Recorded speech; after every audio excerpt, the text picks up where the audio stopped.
Captain Jake Morrison was drinking his morning coffee when the alarm started screaming. He dropped his cup and ran to the bridge of the Earth defense ship Defiance. The coffee spilled across the floor, but Jake didn't care. He had never heard those alarms before. They meant only one thing: something big was coming. "Report," Jake shouted as he reached his command chair. The bridge crew was already at their stations, fingers flying over control panels. The main screen showed the edge of the solar system, where their detection satellites watched for danger.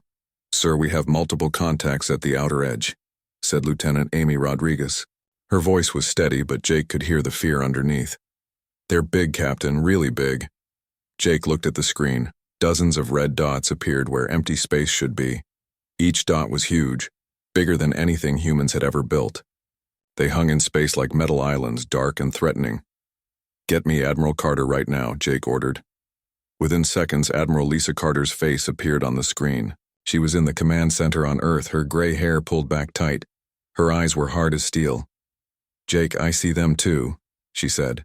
"This is what we've been waiting for. This is what we've been preparing for." For over 100 years, humans had wondered if they were alone in the universe. They had sent radio signals into space, built telescopes, and searched the stars. They had found nothing. But they had also prepared for the day when something would find them. "How many ships?" Jake asked. 67 confirmed, Amy reported. "Still more appearing."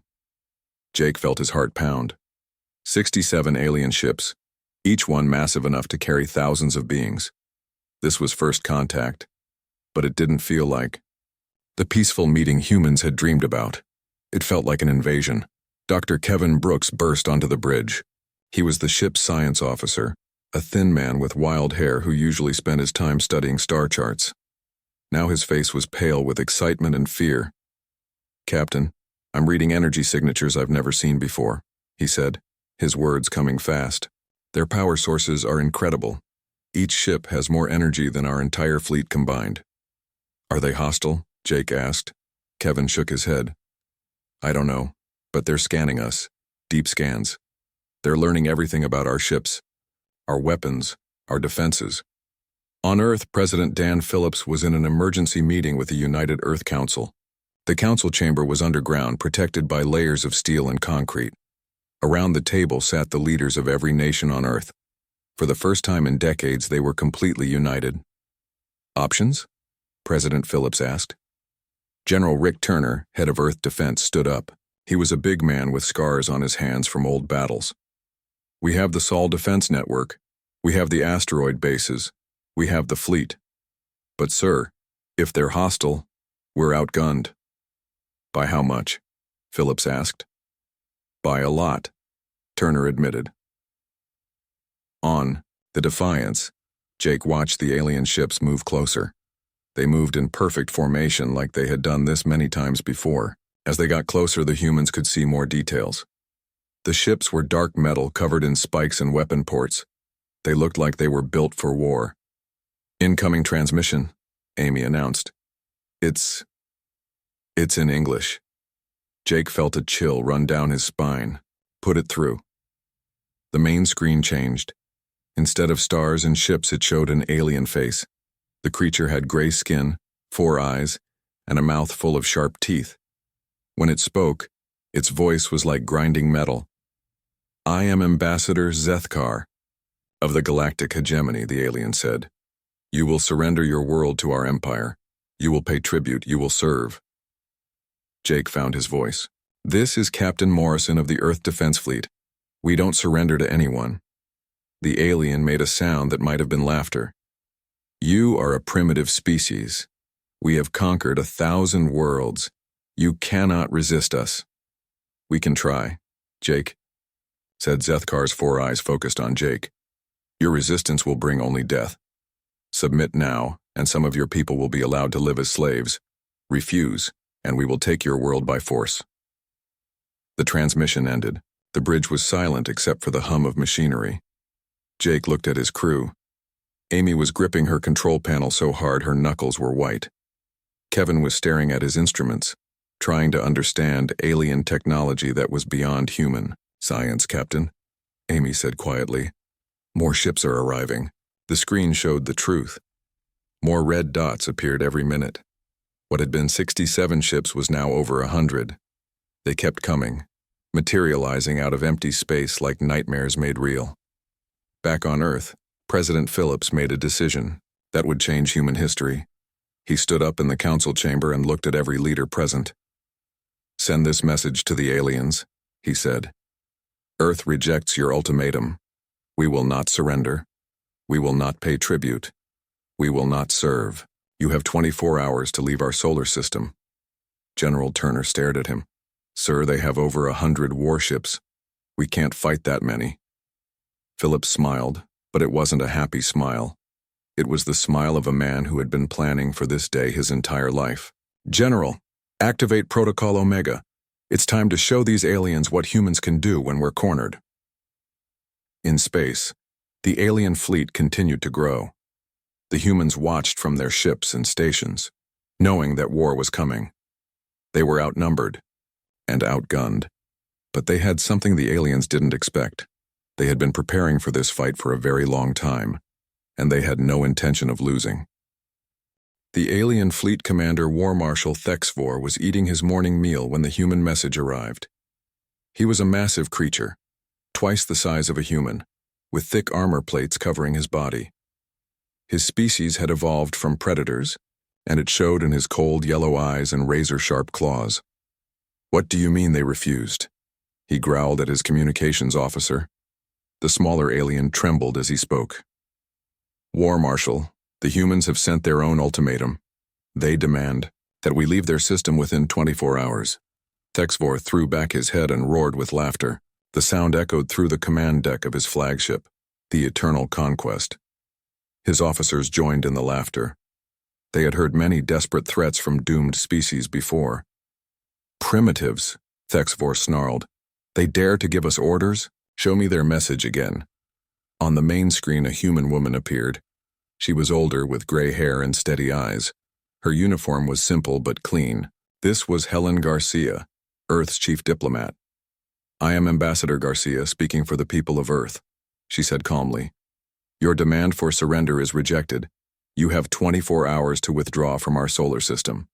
Any vessel remaining after that time will be considered hostile and will be destroyed." The alien officers laughed harder. Thexvor wiped tears from his eyes. In 300 years of conquest, no primitive species had ever threatened him. Most begged for mercy. Others tried to bargain. None had ever told him to leave. "How many worlds have we conquered, Navigation Officer Crix?" Thexvor asked. 217, War Marshal, the officer replied proudly. "Not one has lasted more than 6 days." "And how many had space fleets?" 43, sir. "How many won a single battle against us?" "None, War Marshal." Thexvor nodded. "Signal the reserve fleets. Bring in 200 more ships. We will make an example of these humans that the galaxy will never forget." On Earth, General Rick Turner was deep underground in the command center they called the bunker. The room was filled with screens showing every part of the solar system. For the first time in his military career, all of those screens showed the same thing: enemy ships. "Protocol Omega is active," reported Colonel Steve Johnson. He was a younger man, but his eyes held the weight of terrible secrets. "All stations. Confirm ready status," Turner nodded. "How long until the alien reinforcements arrive?" 16 hours, sir," said Dr. Carol Peterson. She was not a soldier, but a mining engineer who had spent 20 years working in the asteroid belt. Today her knowledge was more valuable than any weapon. "Good," Turner said. "That gives us time to show them what we've really been doing out there." In space, Captain Jake Morrison watched the alien fleet through his ship's sensors. The Defiance was hiding behind Mars, along with the rest of the visible human fleet. It looked small and weak compared to the massive alien ships. That was exactly what the humans wanted. "Captain," said Lieutenant Amy Rodriguez, "we're getting signals from the belt." Jake smiled. "Tell them we're ready. Begin Phase 1. Far out in the asteroid belt, things that had looked like rocks for decades suddenly came to life. Massive railguns unfolded from hidden chambers carved inside asteroids. Power generators that had been disguised as mining equipment began to charge. What the aliens thought was empty space filled with weapons. Commander Beth Williams was in charge of Belt Station 7. To alien sensors, it looked like a small mining outpost. In reality, it was a fortress that could destroy a dozen ships. She had been waiting for this day for 15 years. "All stations report ready," her weapons officer announced. "Excellent," Beth said. "Target the alien scout ships. Let's introduce ourselves properly." The first alien scout ship was called the Swift Death. Its job was to scan the human positions and report back to the main fleet. The ship's commander, Captain Vexishi, was bored. Primitive species never had real defenses. That boredom ended when a railgun slug traveling at 10% of light speed tore through his ship's shields like they were made of paper. The Swift Death exploded in a ball of plasma that lit up space. "For millions of miles, what was that?" Thexvor roared as he watched his scout ship die. "Unknown, War Marshal," his sensor officer replied.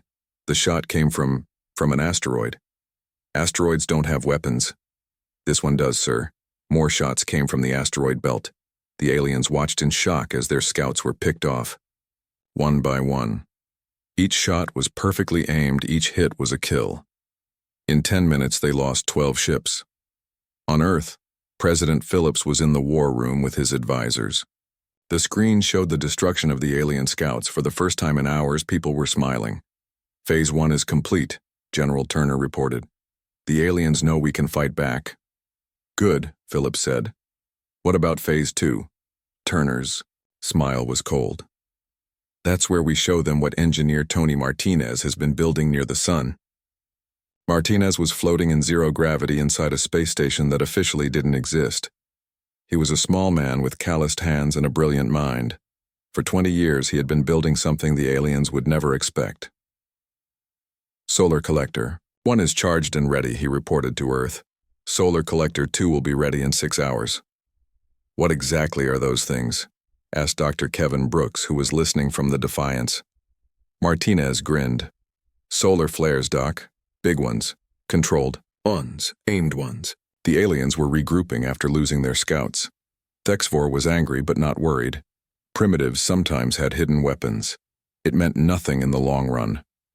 "Advance the main fleet," he ordered. "Destroy whatever weapons they have hidden in those rocks." As the alien ships moved forward, they passed close to the sun. It was a routine maneuver. All species lived near their star, so space battles often happened in the inner system. What they didn't expect was for the sun itself to attack them. A massive solar flare erupted from the sun's surface, guided by human technology. The flare was focused into a beam of pure energy that struck the alien flagship's shields. The shields held, but barely. Alarms screamed throughout the alien fleet. "Impossible!" Thexvor shouted. "No species can control a star." "War Marshal," his science officer said, his voice shaking. "The humans have built collectors around their sun. They're using solar energy as a weapon." For the first time in 300 years of conquest, Thexvor felt something he had forgotten. Fear. On Earth, President Phillips watched the alien fleet scatter as more solar flares struck their ships. The humans had just shown the galaxy something new, a species that fought back with the power of their own star. "Send another message to the aliens," Phillips ordered. "Tell them they now have 12 hours to leave, and remind them that we're just getting started." War Marshal Thexvor paced back and forth on his command deck like a caged animal. His claws clicked against the metal floor with each step. The humans had destroyed 23 of his ships, and his superiors were asking questions he couldn't answer. "War Marshal," his communications officer announced. "High Command is sending Admiral Crixthon with the 5th Battle Fleet." Thexvor stopped pacing. Admiral Crixthon was a legend among their people. She had conquered more worlds than any living warrior. If High Command was sending her, it meant they were taking the human threat seriously. "How many ships?" Thexvor asked. 500, War Marshal. The largest force ever assembled for a single world. 3 days later, the space around Earth changed. Where there had been 100 alien ships, now there were 600. They filled the darkness between planets like a metal storm. Each ship was a weapon of war, built to destroy entire civilizations. Admiral Crixthon was older than Thexvor, with scars covering her gray skin. She had fought battles across the galaxy and never lost. Her flagship, the Galaxy Breaker, was twice the size of any human ship. "Show me these troublesome humans," she commanded. On the main screen, Earth appeared as a small blue dot surrounded by its defenses. To alien eyes, it looked weak. A few space stations, some ships hiding behind planets, scattered bases on the moons. Nothing that should have stopped a proper invasion force. "Admiral," Thexivore said carefully, "they have weapons hidden in the asteroids, and they can somehow control their sun." Crixthon made a dismissive sound. "Primitive tricks. We will crush them with overwhelming force." She turned to her fleet commanders. "All ships advance. Destroy every human vessel and installation." The alien fleet moved forward like a tide of death. 600 warships advancing in perfect formation, their weapons charging, their shields glowing. It was a sight that had broken the spirit of countless worlds. But the humans were ready. Commander Beth Williams was in her control room deep inside Asteroid Station 7. Around her, dozens of operators sat at control panels that looked like they belonged in a mining facility. The disguise was perfect, right down to the fake ore samples on the walls. "All stations report ready," her weapons officer announced. "Target priorities?" Beth asked. "Lead ships first, then the command vessels," came the reply. Beth nodded. "All stations, you are cleared to fire." What happened next shocked the alien fleet. The asteroid belt came alive with weapons fire. Railguns that had been hidden for decades opened fire. Missile launchers disguised as rock formations released swarms of guided projectiles. Energy beams shot out from what the aliens had thought were empty rocks. But that was just the beginning. On the far side of the solar system, engineer Tony Martinez was putting the final touches on his masterpiece. The Solar Control Network was, humanity's most closely guarded secret. For 30 years, they had been placing collectors and control devices around their sun. "Solar Flare 17 is ready for targeting," Martinez announced to Earth Control. "Fire when ready," came the reply. The sun itself became a weapon. A massive solar flare erupted from its surface, but this was not a natural event. Human technology guided the flare, focused it, aimed it like a sniper's bullet. The stream of pure energy crossed millions of miles in minutes and struck the alien fleet. 12 alien ships died in seconds. Their shields collapsed under the power of a star. Their hulls melted like ice in fire. The survivors watched in horror as their strongest vessels were destroyed by a force they couldn't fight. "Impossible!" Admiral Crixthon screamed. "No species can weaponize a star." Her science officer was checking his instruments with shaking hands. "Admiral, the humans have built a network around their sun. They can create focused solar flares at will." On Earth, President Phillips was in the war room watching the battle unfold. The screens showed alien ships burning in space while human defenses held firm. But he knew this was just the beginning. "Casualties?" he asked General Turner. "Light. So far?" Turner replied. "The aliens are still testing our defenses. The real attack hasn't started yet." As if responding to his words, the alien fleet changed tactics. Instead of advancing in formation, they spread out across the entire solar system. Ships appeared near every planet, every moon, every major asteroid. They were trying to attack. "Everything at once, Phase 3, Turner announced. "Activate the moon bases."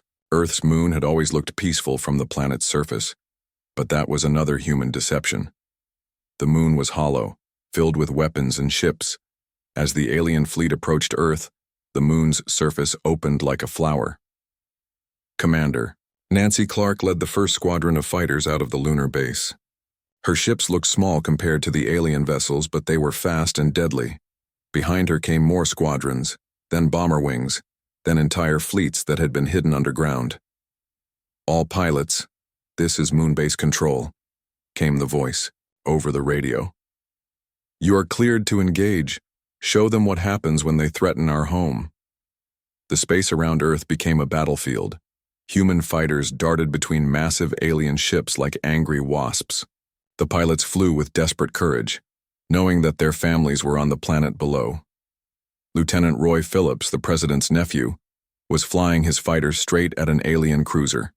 His weapons were charged, his targeting computer locked on.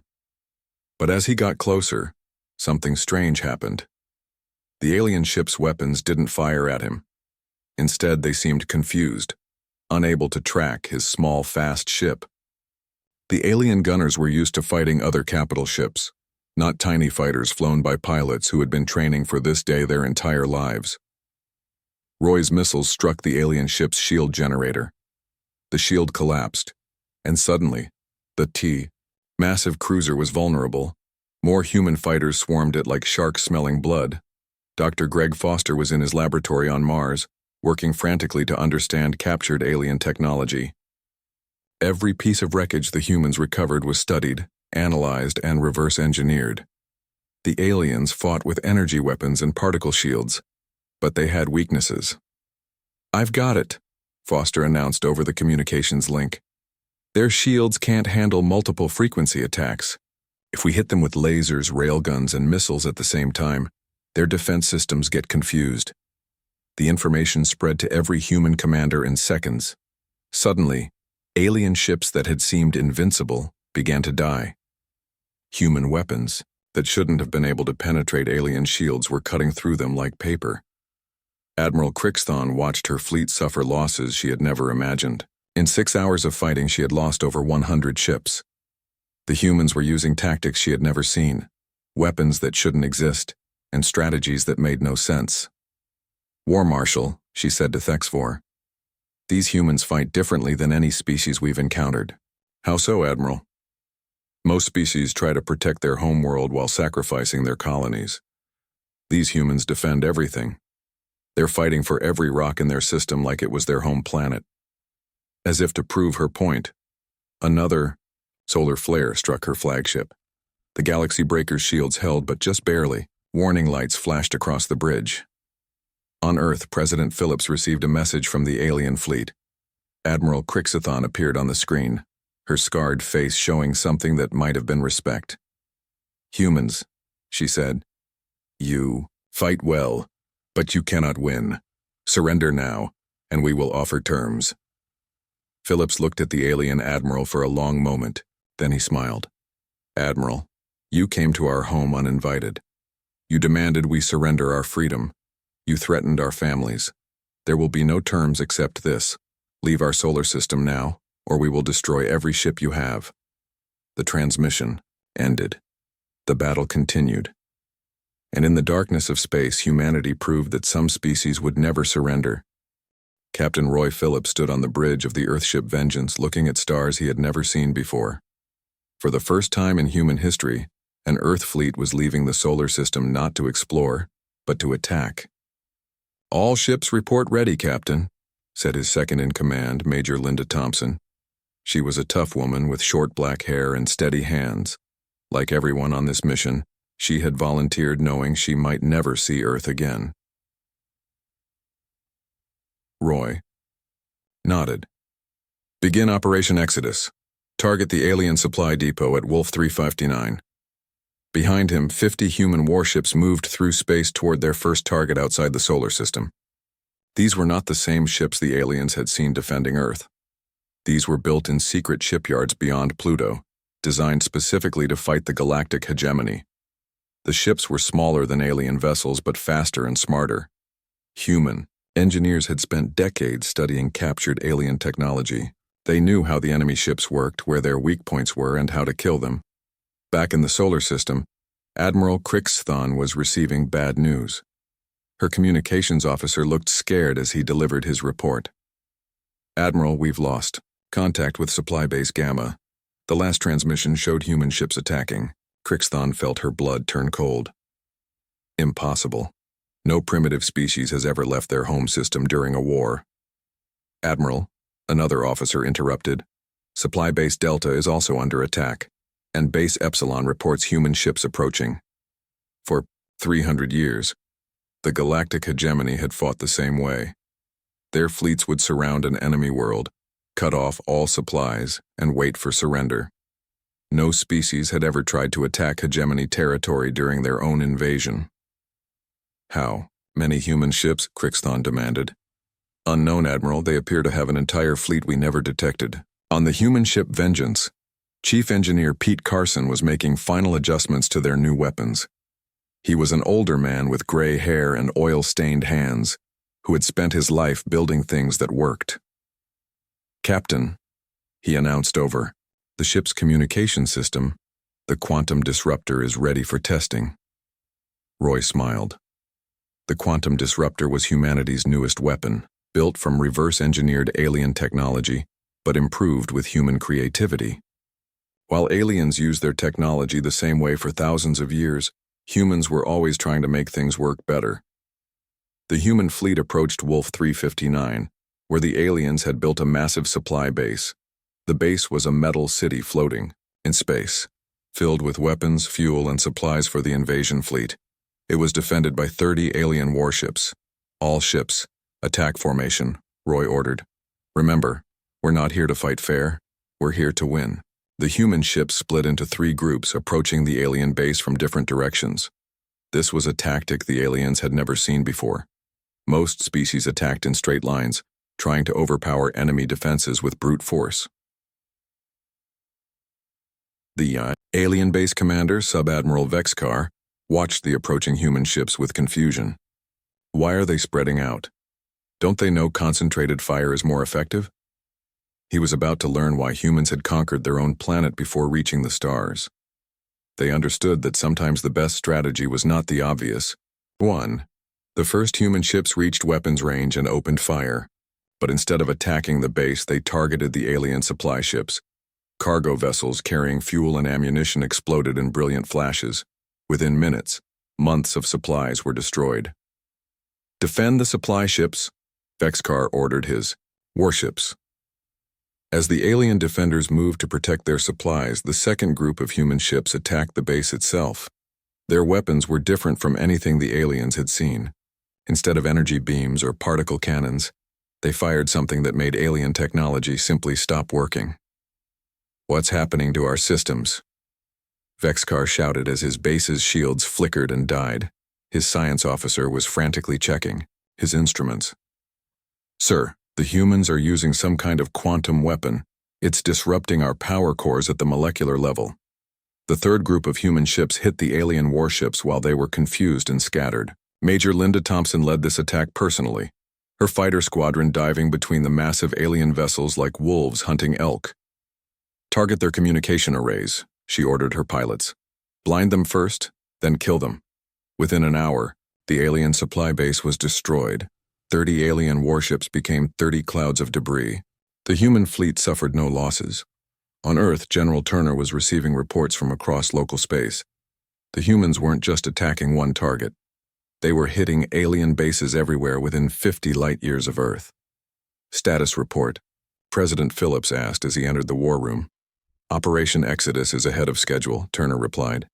"We've destroyed 12 supply bases, captured 4 alien technology centers, and our ships are now approaching the regional hegemony command post at Proxima Centauri." Phillips nodded grimly. "And our losses?" "Surprisingly light. The aliens weren't prepared for this kind of warfare.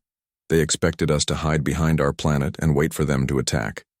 At Proxima Centauri, the aliens had built their largest military base outside their home territory. It was a fortress in space, designed to coordinate the conquest of hundreds of worlds. The base was commanded by war sovereign Zexthul, one of the most experienced military leaders in the hegemony. "Sir," his intelligence officer reported, "the humans have destroyed most of our supply network. Our invasion fleet is running low on ammunition and fuel." Zexthul was old, even by alien standards. He had conquered 50 worlds and never lost a battle, but he had never fought humans before. "How is this possible?" he asked. "Primitive species don't have interstellar fleets. They don't know how to fight outside their own system." "Sir, these humans appear to have been preparing for interstellar war longer than we realized. Their ships use technology we've never encountered." As if to prove his point, human ships appeared on the base's sensors. Not just a few ships, but an entire fleet. Leading them was Captain Roy Phillips in the Vengeance. "This is Captain Phillips of the Earth Defense Force," came a transmission. "Surrender your base and we will allow your personnel to leave safely. Refuse and we will take it by force." Sexthel laughed. Surrender? To primitives? Never. Your choice, Roy replied. The battle for Proxima Centauri lasted 6 hours. The alien base had stronger defenses than the supply depots, but the humans had learned from each previous fight. They used new tactics, new weapons, and most importantly, they fought with the desperate courage of a species defending its freedom. Dr. Karen Lee was aboard one of the human ships, monitoring the battle and analyzing alien technology in real time. She was a young scientist who had spent her entire career preparing for this war. "Captain," she announced, "I've found a weakness in their command center's defenses. If we can get a strike team inside, we can capture their communication equipment intact." "Do it," Roy ordered. 20 minutes later, human Marines led by Sergeant Mary Evans were fighting their way through the alien command center. The aliens were bigger and stronger, but the humans were faster and smarter. More importantly, they fought as a team while the aliens relied on individual strength.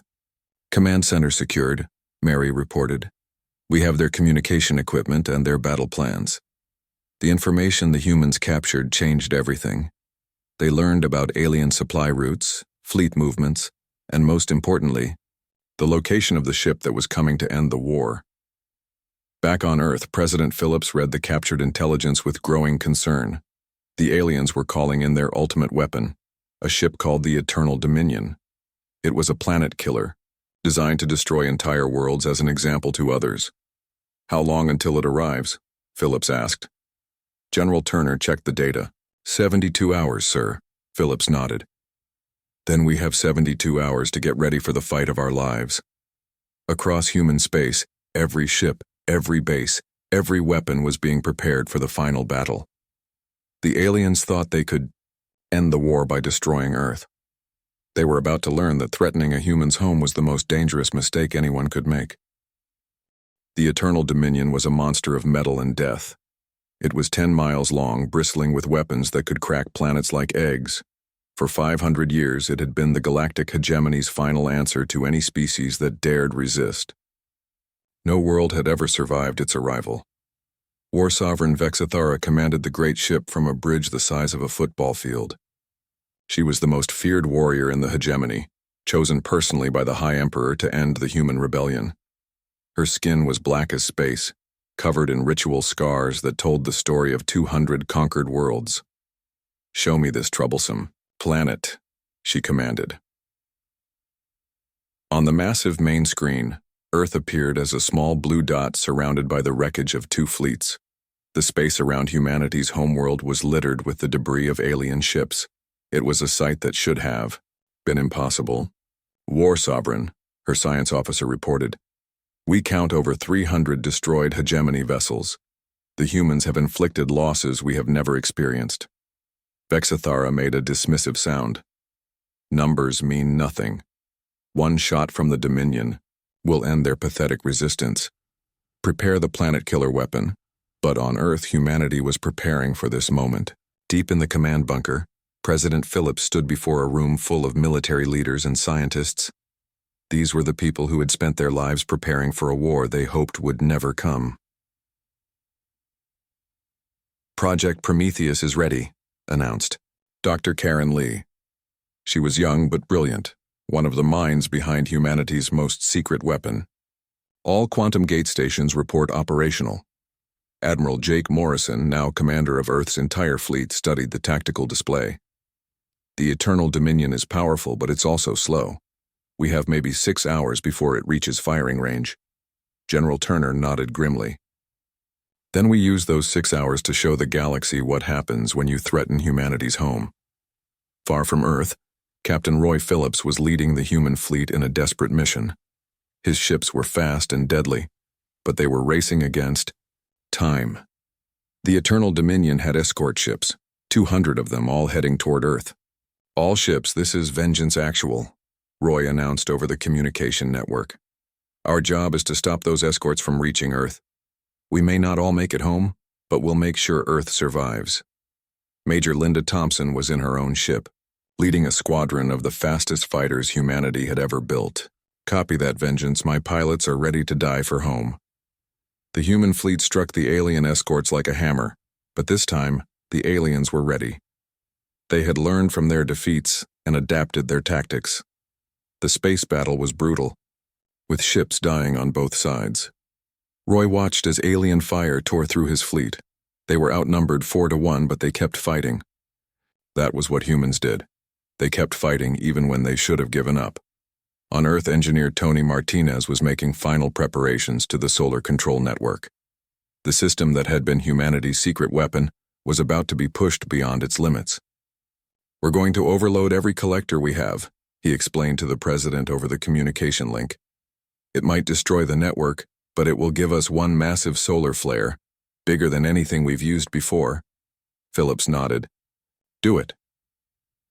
The Eternal Dominion entered the solar system like a dark angel of death. Its weapons began charging, preparing to end human civilization with a single shot. On the bridge, Vexithara smiled coldly. "Target their homeworld," she ordered. "Maximum power, I want nothing left but dust." But as the great ship moved closer to the sun, something unexpected happened.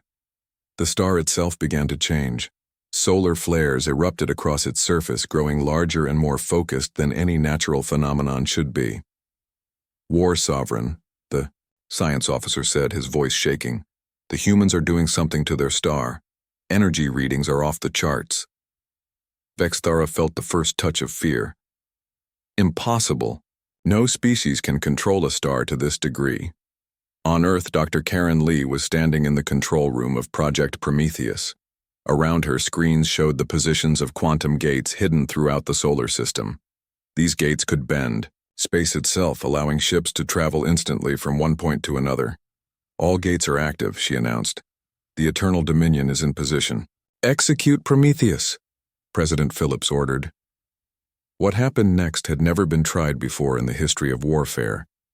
The quantum gates activated simultaneously, creating a network of folded space around the Eternal Dominion.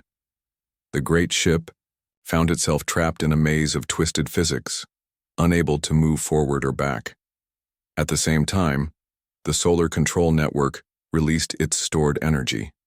A solar flare of incredible power erupted from the sun, guided by human technology and focused through the quantum gates. The beam of pure stellar energy struck the Eternal Dominion from 6 different directions at once. The ship's shields, designed to deflect planet-killing weapons, held for exactly 3 seconds. Then they collapsed under the power of a star wielded by human hands. Vexithara watched her command bridge melt around her. The Eternal Dominion, the ship that had never been defeated, was dying. As the hull began to crack, she sent one final message to the Hegemony High Command. "The humans," she gasped as her life support failed. "They fight with the power of their own sun." The Eternal Dominion exploded in a flash of light that could be seen from Earth. The ship that was supposed to end human resistance became a new star in the sky, burning bright for 3 days before fading to nothing. In the aftermath, the surviving alien ships received a message from Earth. President Phillips appeared on their screens, his face calm but his eyes hard as steel. "This is the final warning from the people of Earth," he said. "Your empire is no longer welcome in our part of the galaxy. Any hegemony ship found within 100 light-years of our territory will be destroyed. We have shown you what happens when you threaten our home. Do not make us show you again." The alien survivors fled back to their empire, carrying news that would shake the hegemony to its foundation. For the first time in their history, they had been defeated by a primitive species. Worse, they had been defeated completely. Their most powerful weapon destroyed, their fleets scattered. On Earth, celebrations filled the streets. Humanity had won a victory that would echo across the galaxy. But President Phillips knew this was just the beginning. "What now?" General Turner asked as they watched the alien ships retreat. Phillips smiled. "Now we build, we explore, we make sure this never happens again. And when other species ask how we defeated the greatest empire in the galaxy, we tell them the truth, which is that some things are worth fighting for no matter the odds. That freedom is not something you can take from a species that truly values it. And that sometimes, the best way to ensure peace is to make war too expensive for your enemies." In the years that followed, Earth became the center of a new alliance. Species that had been conquered by the hegemony came to learn how humans had achieved the impossible. They found a people who were willing to share their knowledge, their technology, and their friendship. But they also found a people who would never again allow their freedom to be threatened. The Sol exclusion zone became the most respected boundary in the galaxy. No hegemony ship ever crossed it again. And whenever young aliens asked their elders about the humans, they were told a simple truth. They are the species that said no to an empire and made it stick. Captain Jake Morrison, now an old man, made one final entry in his log. Today marks the 10th anniversary of the Hegemony War. Our children grow up free because we were willing to fight for that freedom. That is humanity's greatest victory. Not that we won, but that we ensured our children would never have to fight this war again. The story of Earth's ultimatum became legend across the galaxy. A reminder that sometimes the smallest voice can speak the loudest truth. And that voice said simply and clearly, no.